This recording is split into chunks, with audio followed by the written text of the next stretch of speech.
opinion, what are the challenges that face the Muslim community in the United States, and how are those challenges similar or different from the challenges facing the rest of the community in America? Yeah, I think in many regards the challenges are very similar to facing everyone. Anyone who's trying to raise children in the United States at this time, be they Muslim or not, are very concerned about the popular culture, if we can call it that, that is so becoming so monolithic, not just here in the United States, but around the world. For the first time in human history, images can be transported abroad, anywhere on the globe, at just the click of a mouse on the internet. And information and images are transmitted so quickly, and these images can be so deep rooted in the psyche of young people as well as adults, that Muslims find a tremendous challenge to try to maintain the identity and the values of Islam in an environment in which this monoculture is being so promoted through the mass media and through the various agencies of the media in this country. So it's not just totally unique to Muslims. Christians and Jews and others who have religious or social values are likewise challenged by these assaults on how we want to raise our children and how we want to establish wholesome environments for each other. It's not unheard of to go to some of the most remote villages on this planet and find children singing songs that are being in this country, especially the gangster rap songs and these kinds of things, because of the easy transmission of these images. It used to be a time in this country, just on the question of dress and talking about the dress of males, it used to be a time, not too many years ago in this country, that from one part of the country to another, there was a very unique and distinct manner of expression, a very unique and distinct manner of dress, that you can go from one part of the country to the next, and the style of dress and the manner of dress for men and women was very different. But now there's this kind of monoculture, and it's kind of a homogenized culture that is really the antithesis of what has made America what it is today, and that is the coming together of people from all over the world. What is happening in this concept over the years of a melting pot is becoming a stew that's been overcooked. And so these different divergent cultures and values are coming into the stew, and it's being melted down into something that's bland.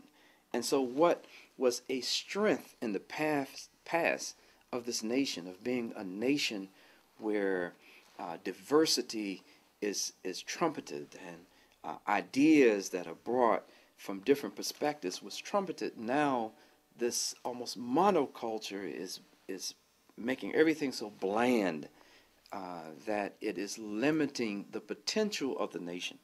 So we as Muslims in this country find this not as a us versus them situation, or us versus them as it relates to the environment here in the United States.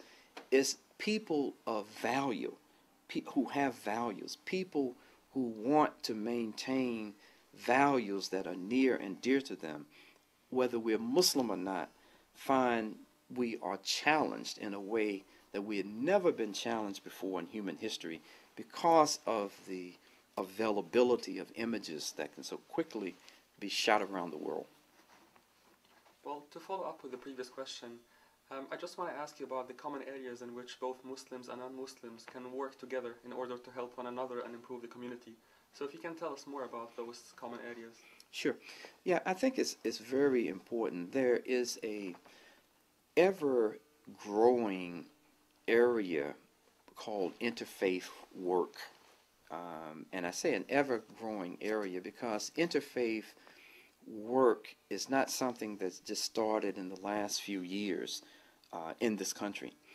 But what is happening today, as opposed to perhaps a few decades ago, or even less than a few decades ago, there was more of an emphasis on the part of Muslims for interfaith dialogue, in which Muslims and Christians and Jews and Hindus and others would sit down and explore the theology of the various faiths. But what has happened in recent years is more of interfaith work coming together around issues of common concern.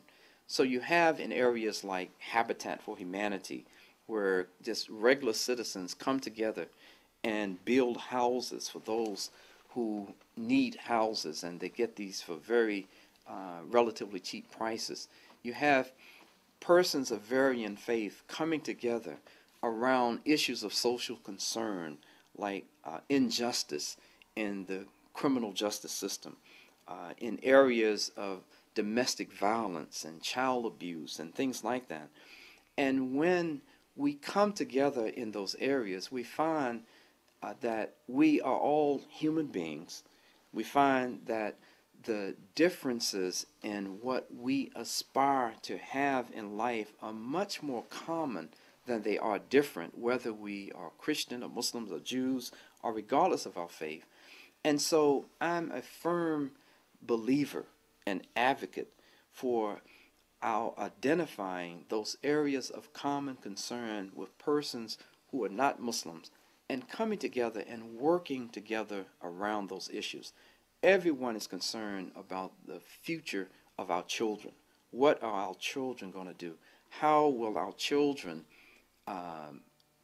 come out as far as their educational achievement and what they're being exposed to academically? The fact of the matter is, with the perhaps 6 to 7 to 8 million Muslims in this country, as many masjids, they say that perhaps there are over 2,500, almost 3,000 identifiable places of worship for Muslims in this country today. The numbers, I say 6 to 8 million, we really don't know. It may be more than that.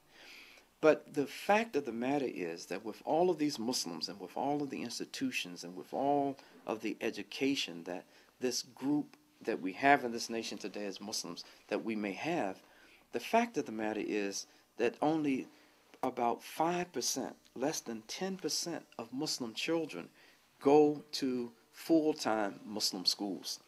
And so the issues of education are common issues for Muslims and non-Muslims alike.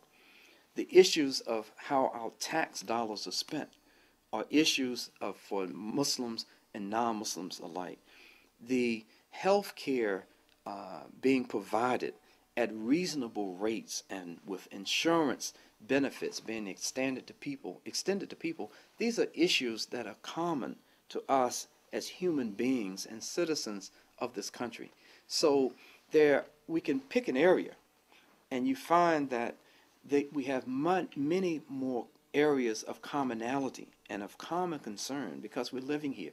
Even on more negative fronts, drugs and alcohol and all of these things, because we are living here as a community, as citizens in this country, they are impacting and infecting the Muslim community similarly in many areas as it would be the non-Muslim community. So you can almost pick any area of cooperation, and we can find that once we realize our own humanness and these common areas of concern, that as we come together and work together on these problems, that we will benefit individually and collectively as a people.